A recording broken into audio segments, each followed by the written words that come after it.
brought to you by KR Mangalam University. We provide you the platform to turn your dreams into reality. Give wings to your aspirations with KR Mangalam University.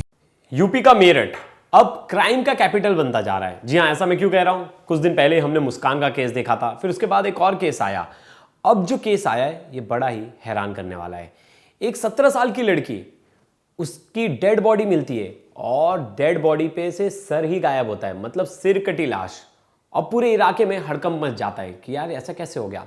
उस लड़की की जेब से एक पर्ची मिलता है, उस पर्ची पर किसी का मोबाइल नंबर लिखा हुआ होता है और किसी शख्स का नाम लिखा हुआ होता है। पुलिस इन्वेस्टिगेट करती है, धीरे धीरे इन्वेस्टिगेशन तक पहुंचती है तो उस आदमी को भी ढूंढ निकालती है, लेकिन जिसका नाम और जिसकी पर्ची थी, कहानी यहां से पलट गई।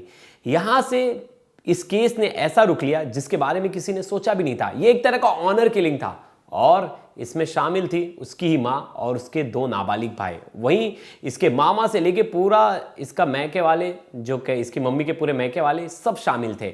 लेकिन उस पर्ची ने इस पूरे हत्या का राज खोला। कैसे ये लोग पकड़ा गए और क्या वो वजह थी जिसके लिए माँ ही हत्यारन बन गई और अपनी 17 साल की बेटी की मतलब मौत की जिम्मेदार और एक तरह से कहा जाए कि उसकी गर्दन काट दी, गर्दन काट के अलग कर दी।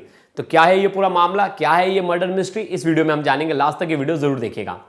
नमस्कार, मेरा नाम है प्रवेश पांडे और आप देख रहे हो क्राइम तक। मेरठ में कुछ दिन पहले आपने देखा ही था मुस्कान केस कितना ज़्यादा वायरल हुआ था, जिसके बाद से कहा जाने लगा कि मेरठ तो यार बहुत खतरनाक इलाका है। आए दिन फिर कुछ ना कुछ वहाँ क्राइम्स के वीडियोस, कुछ क्राइम के ऐसे खबरें आती थी जिसको लेकर हर कोई शौक में रहता था। और ऐसा ही मामला अब एक सामने आया है मेरठ से ही।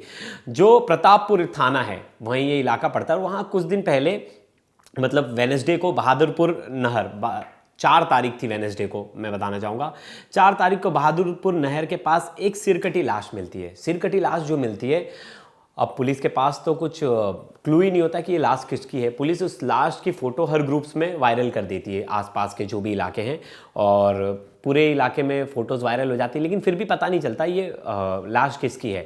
अब लाश को पोस्टमार्टम हाउस भेजा जाता है। पोस्टमार्टम में जब मॉर्चरी में जाती है लाश, तो उस लाश में उसने जो लड़की ने सलवार पहना होता है, उस सलवार के जेब से एक चिट्ठी मिलती है, एक कागज़ का टुकड़ा मिलता है। उसमें एक मोबाइल नंबर लिखा था और मोबाइल नंबर के साथ उस लड़के का नाम भी लिखा होता है जिसका ये मोबाइल नंबर है। पुलिस उस लड़के तक पहुंचती है तो पता चलता है कि वहीं से एक पास के गांव का लड़का है जिसका नाम है अमन। वो बीए की पढ़ाई कर रहा है और वो कहीं ना कहीं इस लड़की को जानता है। जब अमन को बुलाया गया, अमन को बॉडी दिखाई गई, तो अमन तुरंत उस लड़की को पहचान लिया। तब अमन ने बताया, ये तो मेरी गर्लफ्रेंड है और इसका नाम आस्था है। पुलिस शॉक हो जाती है जब अमन ये बताता है। तो पुलिस को तो पहला शक अमन पे ही लगता है, लेकिन पुलिस भी चालाक होती है। पुलिस बोलती है कि कोई हत्या करने के बाद पर्ची तो नहीं छोड़ेगा उसके पॉकेट में और खुद को फंसाने के लिए, तो इतना तो बेवकूफ़ कोई क्रिमिनल नहीं होगा। तो और पुलिस अमन की लोकेशन देख लेती, तुरंत पता चल जाता है कि अमन उस वक्त यहाँ इस एरिया में था ही नहीं, वो अपने घर के पास था। तो अमन से पुलिस पूछती है कि तुम्हें किस पे शक है। तो वो कहता है कि मैं कुछ दिन पहले इसके घर गया था, वहाँ मैंने इसके घर वालों को सब सच्चाई बताई थी कि हम दोनों रिलेशन में और मैं शादी करना चाहता हूँ। 28 मई की तारीख थी। मैंने इसके घर वालों को सब कुछ बताया था, लेकिन इसकी मम्मी मानने को रेडी नहीं थी और इसकी मम्मी ने मुझसे बहुत ज़्यादा लड़ाई की। उसके बाद में वापस अपने घर आ गया और इसने आस्था को, पहली बार अब लड़की का नाम सामने आ रहा है, इस लड़की का नाम है आस्था, 17 साल की उम्र है। तो आस्था को घर वालों ने बहुत ज़्यादा टॉर्चर किया। इसकी मम्मी ने इसे बहुत ज़्यादा डांटा कि अगर तू उस लड़के से बात करेगी तो हमसे बुरा कोई नहीं होगा। मुझे लगता है कहीं ना कहीं उसके घर वाले इन्वॉल्व हैं। अब पुलिस अमन की बात सुन लेती है और आस्था के घर पर पहुँचती है। आस्था की माँ का कहना था, जब आस्था की माँ से पूछा गया कि आपकी बेटी कहाँ है, तो बोली कि वो ट्यूसडे से ही गायब है। तो पुलिस वालों ने कहा कि यार आपकी बेटी गायब है तो आपने पुलिस कंप्लेंट क्यों नहीं की। तो उनकी माँ का ऐसा कहना था कि मुझे लगा वो भाग गई है अपने बॉयफ्रेंड के साथ और इसलिए हमने कंप्लेंट नहीं की, हमारी बदनामी हो जाती। पुलिस को कहीं ना कहीं ये बात डाइजेस्ट हो रही थी कि बहुत लोग कंप्लेंट इसलिए नहीं करते कि उनकी बेइज्जती हो जाएगी या उनकी बदनामी हो जाएगी। तो पुलिस एक फर्दर इन्वेस्टिगेशन शुरू करते हैं अपने साइड बाय साइड। तो पुलिस के पास धड़ भी नहीं है लड़की का, सिर्फ लड़की की जो बाकी की बॉडी है, लोअर बॉडी वही है, धड़ गायब है अभी तक। अब पुलिस ढूंढ रही है। इसी बीच पुलिस को क्लू मिलता है कि कुछ दिन पहले इसके जो मौसेरे मामा हैं और जो इसके कजिन भाई हैं वो सब गाँव से लापता हैं। अब पुलिस उनको ढूंढने निकल जाती है तो पता चलता है 2 भाई तो मिल जाते हैं जो इसके नाबालिग भाई, एक की उम्र 14 साल है, एक की 11 साल है। और पता चलता है कि इसके मामा भी आए थे और इसके मौसा भी आए थे। उन दोनों को बुलाया जाता है, उन दोनों से पूछताछ की जाती है कि तुम यहाँ क्यों आए थे। एक जन की मोबाइल की लोकेशन उसी जगह पर निकलती है जहां से लड़की की डेड बॉडी मिली है, वो थी उसके मामा की लोकेशन। जब मामा से पूछा जाता है कि तुम बहादुरपुर नहर के पास क्यों गए थे, तो वो कुछ कह नहीं पाता, उसके पास कोई प्रॉपर जवाब नहीं होता। पुलिस को यहाँ से शक बढ़ जाता है कि अचानक से घर आना, फिर अचानक से उस जगह पे नहर के पास इसकी लोकेशन मिलना, तो कहीं ना कहीं पूरा शक जो था वो इसके मामा पे जा रहा था। अब इस बीच लड़की के पिता कहाँ थे? लड़की के पिता छत्तीसगढ़ में थे और वो सीआरपीएफ में थे, तो उनका ट्रांसफर छत्तीसगढ़ में हुआ था, तो उन्हें अभी इस बात की कोई इत्तला ही नहीं है कि उनकी बेटी के साथ इतना कुछ हो गया है। अब पुलिस जब धीरे धीरे पड़ताल करती है और एक एक करके पुलिस पूछताछ करती है, तो पता चलता है जो उसके मौसा है उनकी भी मोबाइल लोकेशन उसी इलाके में मिली है। अब ये दोनों जो है वो शक के दायरे में आ जाते हैं, पुलिस इन्हें उठा लेती है और कड़ी पूछताछ करती है, तो कहीं ना कहीं मामा टूट जाते हैं और वो सच बता देते हैं। वो कहते हैं कि मेरी बहन के कहने पे हम यहाँ आए थे और मेरी बहन ने ही लड़की का हाथ पकड़ा, जिसके बाद हम लोग ने उसका गला काटा और इसमें उसके दोनों भाई भी शामिल थे, मेरा बेटा भी शामिल था, हम पूरे टोटल 5 जन शामिल थे। अब इस पूरे हत्याकांड में 5 लोग शामिल थे, लड़की की माँ, लड़की के 2 नाबालिग भाई और लड़की का मामा और मौसा। अब जो लड़की की माँ थी वो तो पहले बच रही थी बताने से कुछ भी, लेकिन अब सच्चाई सामने आ गई थी तो पुलिस ने इन्हें भी गिरफ्तार कर लिया। इनका नाम है राकेश देवी। राकेश देवी से जब पूछताछ की गई तो राकेश देवी बताई कि मेरी बेटी 12वीं में पढ़ रही थी और मेरी बेटी को मैंने देखा कि वो ट्यूसडे को यानी 3 तारीख को वो किसी लड़के से बात कर रही थी। जब मैंने उसे रोका टोका तो उसने मेरे से लड़ाई कर ली, मैंने उसका मोबाइल छीन लिया तो मुझसे बदतमीजी करने लगी और वो लड़का दूसरे दिन आ गया और उसने भी मुझसे बदतमीजी की और कहा कि मैं आपकी बेटी से शादी करना चाहता, और उसकी पढ़ने की उम्र थी और मैं नहीं चाहती थी कि वो इन सब चीज़ों में पढ़े।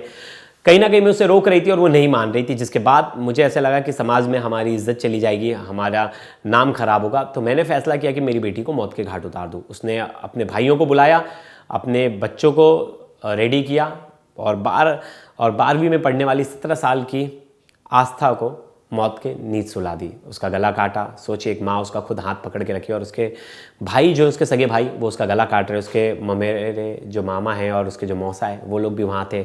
मतलब पूरा परिवार इन्वॉल्व था, एक तरह से कहा जाए कि पूरा मायके वाला इन्वॉल्व था और बच्ची को मौत के घाट उतार दिए। अब सोचिए इन्होंने क्या किया, अब धड़ अभी तक नहीं मिला। इन्होंने किया कि मारने के बाद जो बहादुरपुर नहर है उससे 10 किलोमीटर दूर जाके गंगा नहर है, वहाँ इन्होंने धड़ फेंका और जो धड़ के नीचे वाला हिस्सा है वो जाके और 5 किलोमीटर आगे फेंका कि कहीं से भी पता ना लग पाए और कहीं से भी ये ना पता लग पाए कि इसकी बाकी बॉडी के पार्ट्स कहाँ हैं। तो मतलब ऐसे घर वाले ऐसे केसेस बड़े कम देखने मिलते हैं और ऑनर किलिंग हम देख रहे हैं दिन पे दिन। हम एक तरफ कहते हैं कि सोसाइटी इतनी आगे बढ़ रही है कि बच्चों की बात मानी जाती है, बच्चों के मन के हिसाब से शादी करा दी जाती है, वहीं दूसरी तरफ हम ऐसे केस देखते हैं कि जहाँ ऑनर किलिंग अभी भी बड़ा आम हो रखा है और सोसाइटी जो है और जो पेरेंट्स है अभी भी बच्चों की उसको मानते नहीं, एक तरह से कहा जाए कि उनकी मर्जी को मानते नहीं। अब देखिए 2 चीज़ थी यहाँ बहुत लोग कहेंगे कि उनकी माँ भी सही थी कि बच्ची तो अभी नाबालिग थी, 17 साल उम्र थी और इस उम्र में ही वो अपने बॉयफ्रेंड के साथ जाना चाहती थी। बच्ची कहीं ना कहीं पेरेंट्स कहीं ना कहीं ये सोच रहे थे कि मैं पुलिस स्टेशन जाऊंगी तो मेरी बच्ची की इमेज हार्म होगी, कहीं ना कहीं सबको पता चल जाएगा सोसाइटी में कि इनकी बेटी का इस लड़के के साथ चक्कर है और कहीं ना कहीं बदनामी होगी। माँ जो है उस समय उसको सही डिसीजन लेना चाहिए था, उसे एक तरह से उस लड़के के घर वालों से बात करनी चाहिए थी कि मैं आपके बेटे पे केस कर दूंगी, अभी मेरी बेटी नाबालिग है और आपका बेटा जेल की चक्की पीसेगा।